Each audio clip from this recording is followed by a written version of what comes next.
So let's work on some scientific notation. Now, before we actually work some scientific notation problems, you need to understand what exponents and multiplication do. So if I have 10 to a power, that means I'm multiplying 10 times itself that many times. Well, 10 to the second power is 10 times 10, so that's 100. And 10 to the third power is 10 times 10 times 10, so that's 1,000. And 10 to the fifth power would be 10,000. So what do you notice about the number of zeros and your exponent? They always match. So whatever the exponent is on your 10, that's how many zeros you're going to end up with. Now, if you have a decimal, when you multiply by 10, what it does is it moves that decimal to the right.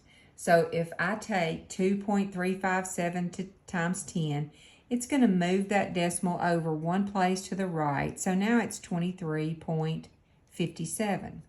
If I do it times 100, that's going to move it over two places because I have two zeros. So that's 235.7. Now, if I multiply it times 10 to the fifth power, I want to move it to the right 5 places. So let me write these numbers down. Now, here's where my decimal is right now. When I move it over 5 places, what happens? 1, 2, 3, 4, 5. Well, what about these 2 blank spaces? Well, you fill in with zeros. All right, now let's talk about a negative exponent. That's like the opposite of multiplication. So if you have 10 to the negative 2, instead of adding zeros, you're going to move to the left 2 places. So right now, my decimal is here. If I move it to the left 2 places, I have 0.1. If I start here and 10 to the negative 3, if I move it 3 places, 1, 2, 3. Well, what do you do in that blank space? You put a 0. So now I have 0, 1, 0. All right, now, if I want to raise 10 to the negative 5 power, I'm going to have to go to the left 5 spaces. Here's your decimal right now. So 1, 2, 3, 4, 5. So I'd put my decimal here, and I would fill in with zeros, okay?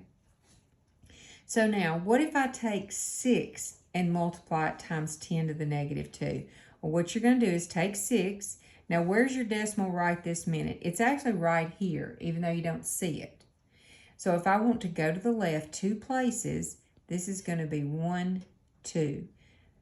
So 6 times 10 to the negative 2 is 0.06. Now, what if I have 6 times 10 to the negative 3? Well, let's put the 6 down here. Here's your decimal right now. I'm going to go to the left 3 places. 1, 2, 3. And fill in with 2 zeros.